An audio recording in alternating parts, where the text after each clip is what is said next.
Bienvenidos al módulo 3 del programa de capacitación continua en formación docente. Precisamente estoy terminando de calificar un cúmulo de exámenes. Es un grupo de 30 alumnos. Estoy un poco desconcertado, puesto que esos 30 alumnos han tenido calificaciones demasiado bajas. De esos 30 alumnos, solamente 4 han obtenido una calificación aprobatoria, no más de 7, entre 6 y 7. Algunos otros alumnos, o la gran mayoría, han obtenido números entre 2 y 3 de calificación, y unos cuantos y muy pocos de 5. Estamos hablando que casi el 95% de esos alumnos han reprobado esta unidad de aprendizaje. Muy pocos realmente han aprobado. Precisamente en este módulo comprenderemos cuál es el objetivo primordial de la evaluación.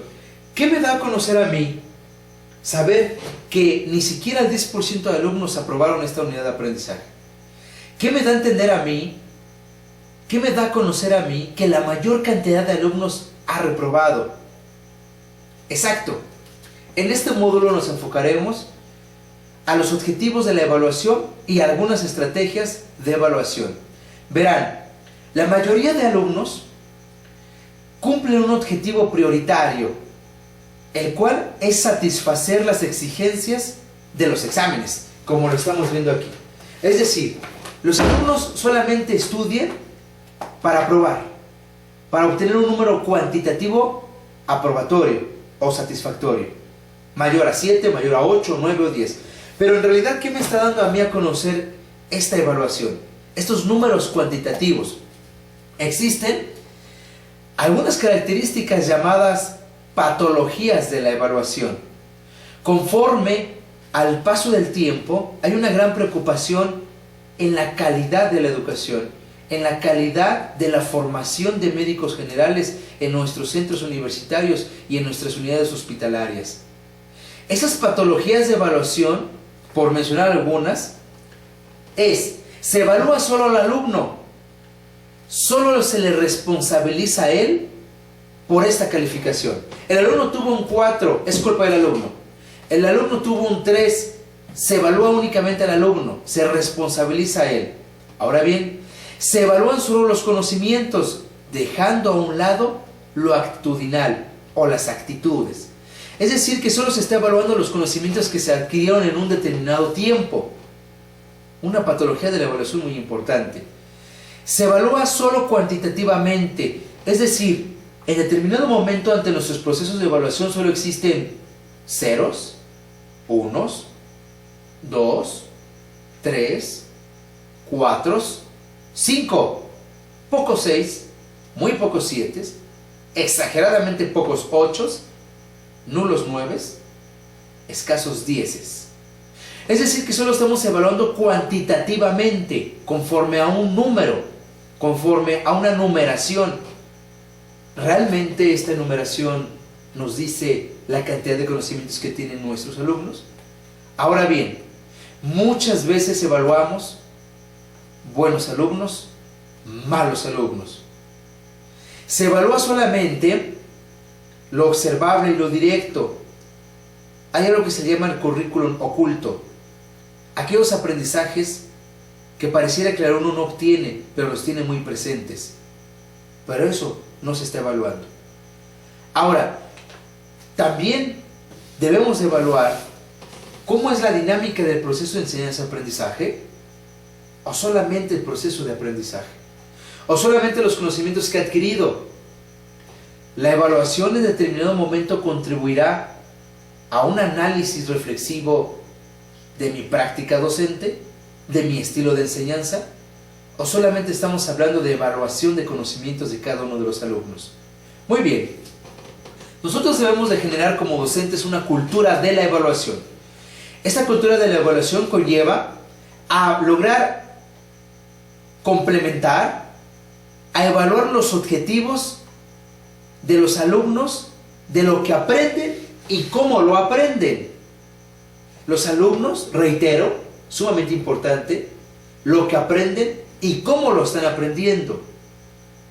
lo que nosotros como docentes enseñamos y cómo lo enseñamos. Ojo, cabe mencionar aquí que la evaluación no nada más evalúa algo cuantitativo, o no nada más evalúa al alumno como lo hablamos en las patologías de la evaluación, sino cómo el docente está enseñando y si la enseñanza que está brindando es efectiva. Hay que evaluar también los contenidos y los métodos que estamos utilizando para conllevar a estos contenidos. En otras palabras, debemos de evaluar el producto y el proceso de la educación. Ahora bien, ¿qué es la evaluación? Existen diferentes conceptualizaciones conforme a la evaluación. Esta evaluación o este concepto sencillo que generaliza desde una perspectiva importante las características de la estrategia de evaluación. La evaluación es un proceso a través del cual se observa, recoge y analiza información relevante del acto educativo respectivo al proceso de enseñanza-aprendizaje con la finalidad de reflexionar, emitir juicios de valor y tomar decisiones pertinentes y oportunas para mejorar dicho proceso. ¡Oh, sorpresa! Quiere decir que la evaluación no solamente es un número, que la evaluación no nada más es aprobó o no aprobó, que la evaluación no nada más es apto o no apto, que la evaluación no nada más es un 5 o un 10, sino que esta cultura de evaluación nos conlleva a una profundización más del proceso de enseñanza-aprendizaje, en el cual nos habla de una mejora en la calidad del proceso educativo. Ahora bien, ¿qué también los estudiantes pueden desempeñar lo aprendido? ¿Se lograron los procesos? ¿En qué medida se han logrado estos procesos? ¿Cómo saberlo? ¿Haríamos una encuesta con los alumnos? ¿O haremos una encuesta con los docentes? ¿Qué instrumentos de evaluación serán factibles para valorar y evaluar los avances que obtuvieron los alumnos de los profesores? Quiere decir que mi estilo de enseñanza, mi acto como docente, mi práctica como docente, ¿está conllevando a los alumnos a los aprendizajes esperados o no? ¿Qué lineamientos deben incluir los instrumentos de evaluación para que se logre verificar tanto los avances como las estrategias que debe modificar o implementar el docente? Quiere decir que en mis exámenes teóricos y prácticos, en mis herramientas de evaluación debemos de incluir alguna pregunta o preguntas, el cual evalúen mi práctica como docente para poder mejorar precisamente esta práctica. ¿Se cumplieron los objetivos generales y específicos del proceso de enseñanza-aprendizaje? ¿Se cumplieron los procesos de aprendizaje esperados? El acto educativo, el acto de evaluación va más allá de un número. La evaluación conlleva a la toma de decisiones, a conseguir lo relevante para contribuir a una mejora, tanto en el proceso de enseñanza en los docentes, inclusive tanto en el currículum e institución, y tanto en los aprendizajes esperados en cada uno de los alumnos. No es un número, sino es un valor cualitativo que conlleva diferentes momentos, diferentes aspectos y diferentes características. Verán ahora, ¿cuáles son las funciones de la evaluación? Tenemos una función diagnóstica, es decir, ¿qué aciertos tienen los alumnos? ¿Y qué aciertos tiene el docente? ¿Y qué desaciertos tiene el alumno? ¿Y qué desaciertos tiene el docente? El currículum, la institución. Función instructiva, es decir, ¿cuáles son los indicadores? ¿Se están cumpliendo los indicadores del contenido curricular? ¿Se están cumpliendo los objetivos generales y específicos? Bien. Función educativa, es decir, ¿cómo es el trabajo? ¿Cuál es el resultado del trabajo personal del docente? ¿Está realizando un buen estilo de enseñanza? ¿Está evaluando y respetando la heterogeneidad de los alumnos y las diferentes formas de aprendizaje? ¿Conlleva estilos de enseñanza que conformen a estos diversos estilos de aprendizaje en los espacios áulicos? Función autoformadora. ¿Se están evaluando los desempeños del proceso enseñanza-aprendizaje. Como verán, la evaluación no nada más es un número. La evaluación conlleva a mucho más que un número. Conlleva a la realización, observación y reflexión de mi acto de enseñanza, tanto como del acto de aprendizaje de cada uno de los alumnos y de los objetivos generales específicos del currículo. Nosotros debemos de mantener la estrategia para que estos 3 puntos puedan ser evaluados y mejorar cada uno de estos procesos. ¿Cuáles son los tipos de evaluación? Bien, tenemos evaluación por finalidad y función, formativa, sumativa y formadora. Por extensión, evaluación global o evaluación parcial, como lo llevamos en nuestro centro universitario con otro nombre, pero al fin y al cabo es una evaluación por extensión. Los agentes evaluadores, es decir, una autoevaluación, propiamente dicho, el alumno o el docente se evalúa en su práctica de enseñanza o en su práctica de aprendizaje. Heteroevaluación, donde yo como docente emito un juicio de valor conforme a diferentes herramientas que tengo para dar una evaluación a un alumno en específico. Coevaluación, donde un alumno evalúa a otro alumno o donde un docente evalúa a un docente. ¿Recuerdan la teorización práctica en el docente? Una heteroevaluación. Pero yo puedo llevar una teorización práctica con otro docente. O podemos llevar una teorización práctica con el alumno. ¿Cómo están siendo sus procesos de aprendizaje vistos desde otro alumno? Y la interevaluación, muy relacionada en un ámbito o en un espacio áulico en específico. Ahora bien, evaluación por el momento de la aplicación. Evaluación inicial, evaluación procesual o evaluación final. Y evaluación por tipos de sistemas educativos. Evaluación diagnóstica, evaluación formativa, evaluación sumativa. Vamos a ver los más importantes. La evaluación diagnóstica tiene por objetivo ubicar, clasificar y adaptar los conocimientos previos de cada uno de los alumnos con los aprendizajes esperados.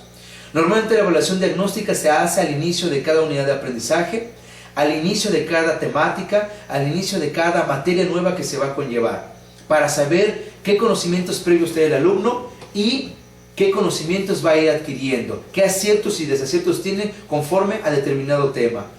Evaluación formativa, una evaluación muy importante donde su principal función es regular, dar seguimiento y mantener un control de calidad conforme al proceso de un tema determinado o de una unidad de aprendizaje, donde también impactará los cambios ante el proceso de enseñanza.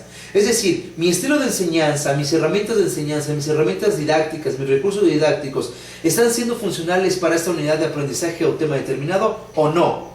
Para poder lograr y cambiar esa estrategia de aprendizaje conforme a una evaluación formadora para que el resultado final sea más satisfactorio y más positivo. Evaluación sumativa.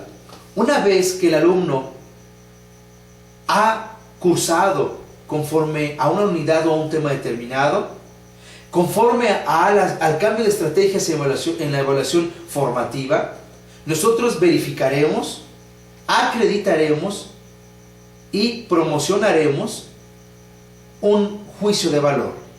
En este juicio de valor y conforme a una toma de decisiones, realizaremos una evaluación sumativa. Ahora bien, ¿cuáles son los momentos de la evaluación? ¿Cuál es el momento de la evaluación diagnóstica? ¿Qué evaluar? ¿Para qué evaluar? ¿Cuándo evaluar? ¿Cómo evaluar? ¿Y en qué carácter? Conforme al cuadro que estamos viendo. En la evaluación diagnóstica vamos a evaluar conocimientos y contextos previos. Vamos a evaluar y a detectar ideas previstas y necesidades que se necesiten conforme a una unidad de aprendizaje. ¿En qué momento? Al inicio de cada unidad o de cada tema específico. La evaluación formativa. ¿Qué evaluamos en la evaluación formativa? Conocimientos, programas, métodos, progresos del conocimiento que se está adquiriendo. ¿Para qué evaluar? Para reorientar, retroalimentar o dar un progreso conforme a un tema determinado. ¿En qué momento? Durante el proceso del acto educativo. Sumativa. ¿Qué evaluar en la evaluación formativa? Conocimientos adquiridos, procesos globales y progresos o aprendizajes esperados.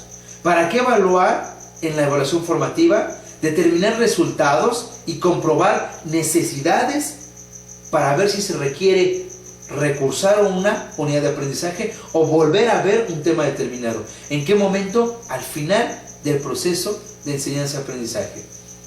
Ahora bien, una vez comprendiendo los fundamentos de la evaluación, ¿qué es la evaluación basada en competencias?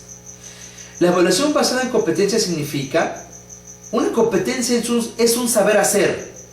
Quiere decir que podemos evaluar los conocimientos adquiridos y en cómo el alumno los utiliza en diferentes contextos. Un tema o un concepto muy ad hoc a una competencia educativa.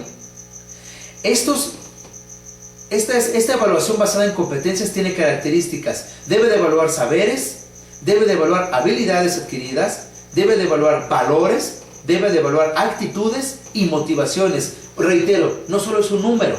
La evaluación basada en competencias conlleva a la practicidad de las habilidades que tiene el alumno, no nada más en conocimientos, no nada más a un nivel cognitivo, sino a un nivel axiológico, sino a un nivel actitudinal, hacia un nivel afectivo, conforme a cierta habilidad adquirida. Ahora bien, ¿cuál es la definición de evaluación por competencias? Es el proceso mediante el cual se recopilan evidencias y se realiza un juicio o dictamen basado en herramientas, tomando en cuenta criterios preestablecidos para dar retroalimentación en áreas de mejora e idoneidad. Quiere decir que uno de los objetivos de la evaluación basada en competencias es una retroalimentación conforme al proceso educativo que estamos conllevando para mejorar y darle un control de calidad. ¿Cuáles son los principios de la evaluación por competencias? Tenemos diferentes principios, 5 principios en específico. El principio número 1 que habla de que la evaluación es metacognitiva. Quiere decir que conlleva a procesos psicológicos, procesos afectivos y procesos psíquicos conforme a un acto de evaluación.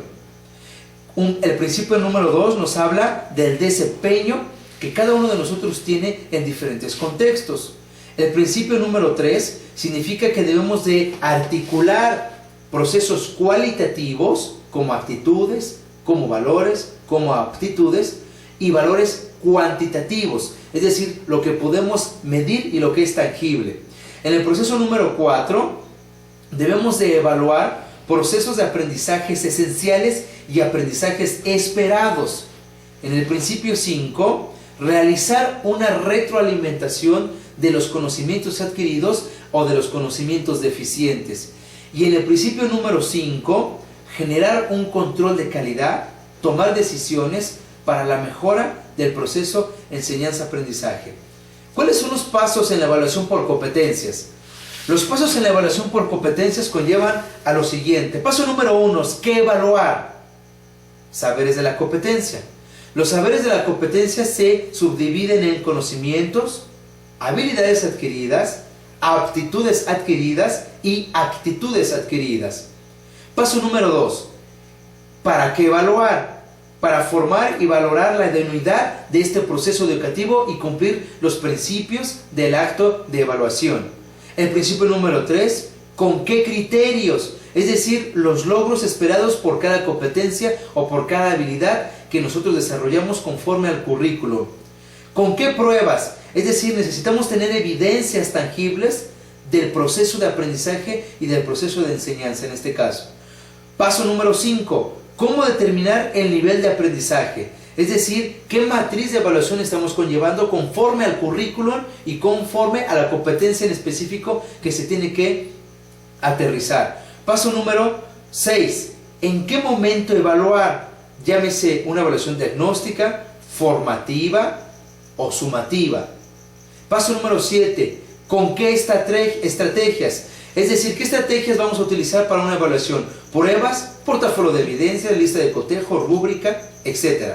Paso número 8 y último, ¿cómo informar? Es decir, cómo informar los logros, si se adquirieron los aprendizajes esperados, y poder retroalimentar los aspectos a mejorar y el nivel de aprendizaje. Ahora bien, una vez comprendidos estos fundamentos, vamos a mostrar y ejemplificar de una forma descriptiva algunas herramientas de evaluación. Como primera herramienta tenemos al portafolio de evidencias.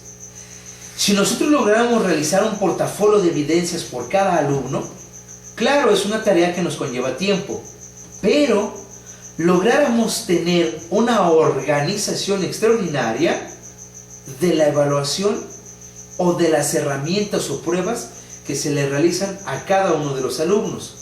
Este portafolio de evidencias es una colección de trabajos, reflexiones, tareas, actividades que cada uno de los alumnos conlleva a cabo.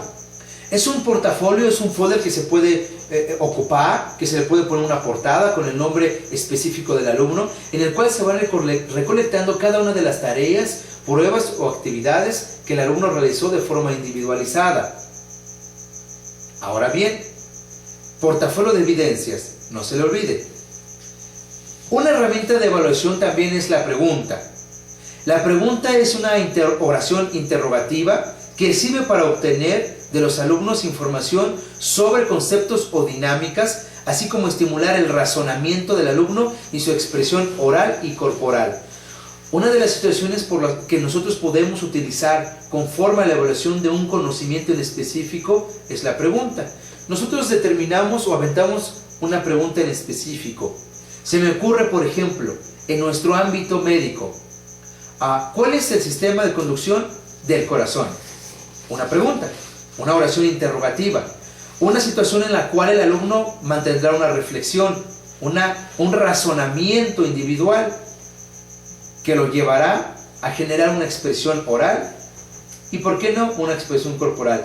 Y a nosotros nos ayudará a evaluar el conocimiento que adquirió conforme al sistema de conducción del corazón. Una herramienta más muy utilizada en nuestro centro universitario llamada lista de cotejo. La lista de cotejo consiste en una lista de indicadores de logro o de aspectos que conforman un indicador de logro determinado y seleccionados por él o nosotros o varios docentes. Tenemos en esta diapositiva un ejemplo de una lista de cotejo. En esta lista de cotejo, en una sección tenemos los indicadores de logro o los indicadores de aprendizaje o los indicadores de aprendizajes esperados.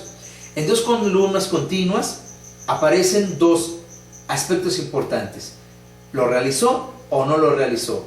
¿Lo lleva a cabo o no lo lleva a cabo? Una de las grandes diferencias de la lista de cotejo contra la escala de rasgo es que únicamente abarca dos secciones: ¿lo realiza o no lo realiza? ¿Sí o no? Únicamente.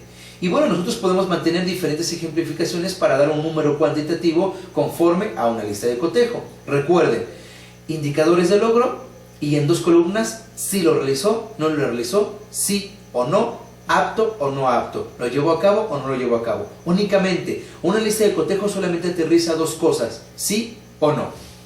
Ahora bien, tenemos una herramienta de evaluación llamada escala de rango, una situación o una herramienta más específica, la cual nos dice en su concepto que es un instrumento que permite registrar el grado de acuerdo con una escala determinada en el cual un comportamiento, una habilidad o una actitud es desarrollada por los estudiantes.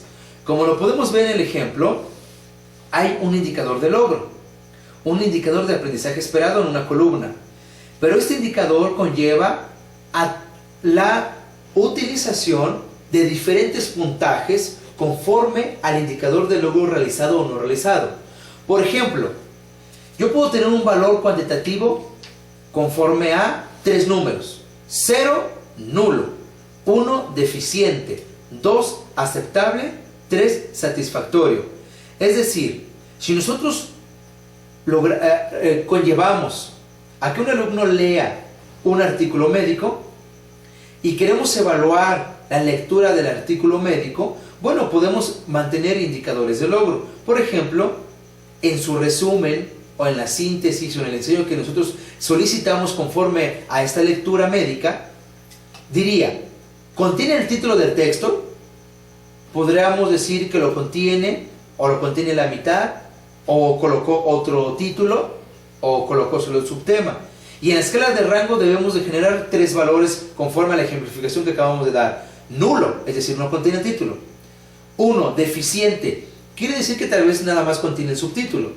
2, aceptable, quiere decir que contiene el título, pero en su lectura no logra darle importancia al título. Y 3, satisfactorio, quiere decir que contiene el título del texto citado. Escala de rango como herramienta, una herramienta de evaluación con mayor precisión y un poco de mayor oportunidad de un indicador de logro o de un aprendizaje esperado para ser evaluado. Ahora, una herramienta más es la rúbrica.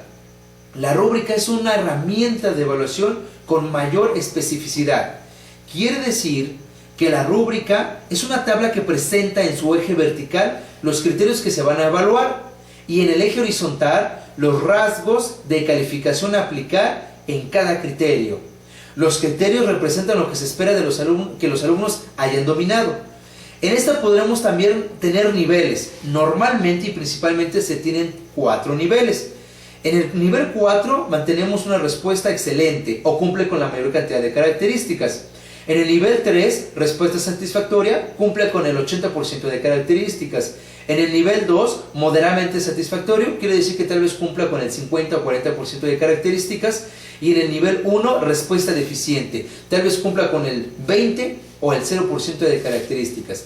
Como lo podemos ver en el ejemplo, en la tira vertical estamos viendo los aspectos a evaluar: seguimiento del tema, contenido, comprensión, vocabulario y postura. Y en la parte horizontal conllevamos los 4 aspectos que acabamos de ver: 4, 3, 2 o 1, pero desde una perspectiva más específica, con una perspectiva más personal tal vez del docente. Es decir, seguimiento del tema abarca 4 indicadores de logro, no nada más 1 o 2 como en la escala de rango o como en la lista de cotejo, sino que el seguimiento del contexto o del tema quiere decir que mantiene en todo momento una atención al 100%, 4 puntos. Mantiene una atención al texto al 80%, 3 puntos. Mantiene una atención al texto del 50%, 2 puntos. Mantiene menos del 50% de atención, un valor de 1. Quiere decir que la rúbrica le da mayor especificidad a la evaluación o a lo que nosotros queremos evaluar ante una unidad de aprendizaje o tema determinado. Muy bien. Una herramienta más de evaluación es el diario de clase.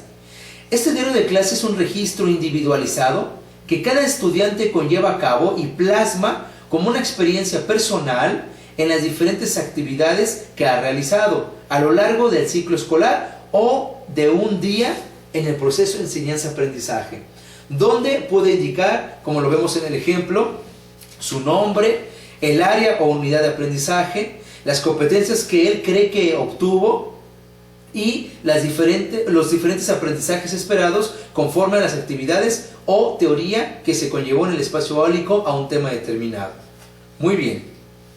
Quisiera terminar con esta frase que dice: ningún esfuerzo por cambiar las escuelas puede tener éxito si no se diseña un acercamiento a la evaluación que sea coherente con el cambio deseado. Es muy importante que nosotros reiteremos y aterricemos en nuestro proceso de enseñanza que la evaluación no nada más es un número, que la evaluación no nada más es aprobar o no aprobar, y que la evaluación de los alumnos, por ejemplo en mi caso, donde la mayor cantidad de alumnos reprobó, pudiera ser que mi estilo de enseñanza sea deficiente, que mi estrategia en la práctica de mi docencia sea totalmente deficiente, en la cual las herramientas y los recursos que yo utilicé no fueron satisfactorios para lograr adquirir los aprendizajes o los aprendizajes esperados que yo quise para los alumnos con respecto al currículum. Algo muy interesante. Ahora bien, la actividad que tenemos para el módulo 3 es muy sencilla. Para que ustedes comprendan y vean lo fácil que es mantener una organización en la evaluación de cada uno de nuestros alumnos con las diferentes actividades, tareas, exposiciones, ensayos, resúmenes que solicitamos, van a realizar un portafolio de evidencias de un solo alumno, en el cual en el cual ustedes van a reunir la mayor cantidad de pruebas individuales para este alumno. Portafolio de evidencias. Es muy importante que utilicemos diferentes herramientas de evaluación y que conllevemos a que nuestra estrategia de evaluación conlleva también a la evaluación de nuestro acto como docentes. Muchas gracias.